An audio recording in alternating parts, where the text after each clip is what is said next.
Dalam 2 tahun terakhir, konsumen di Bali mengeluhkan layanan PLN terkait token pulsa listrik. Kuota pulsa ternyata lebih sedikit dibandingkan nominal yang dibeli. Pemotongan tersebut menurut Ketua YLKI Bali, Putu Armaya, tidak transparan dan dikhawatirkan menjadi masalah di kemudian hari karena memberatkan masyarakat. PLN diminta melakukan pembenahan dan membuat regulasi tentang pemotongan pulsa listrik untuk meminimalisir potensi kerugian konsumen. Jika terus-menerus dirugikan, dikhawatirkan konsumen akan melakukan perlawanan. Untuk memfasilitasi keluhan tersebut, YLKI akan melakukan investigasi guna mencari kejelasan terkait pemotongan yang dilakukan oleh PLN. Jika dirasakan terjadi kecurangan, YLKI akan melakukan langkah hukum sesuai peraturan perundang-undangan agar tidak terjadi semacam pembiaran.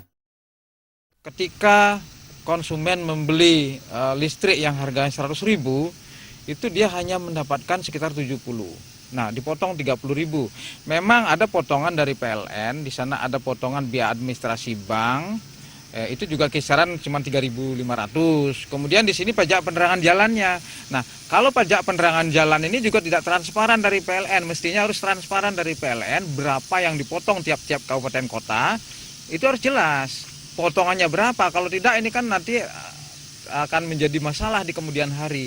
Kemudian selain juga tidak transparannya masalah pemotongan pajak penerangan jalan, ke depannya harusnya pajak penerangan jalan ini harusnya dipisah. Jadi tidak boleh dipotong pada saat konsumen membayar listrik.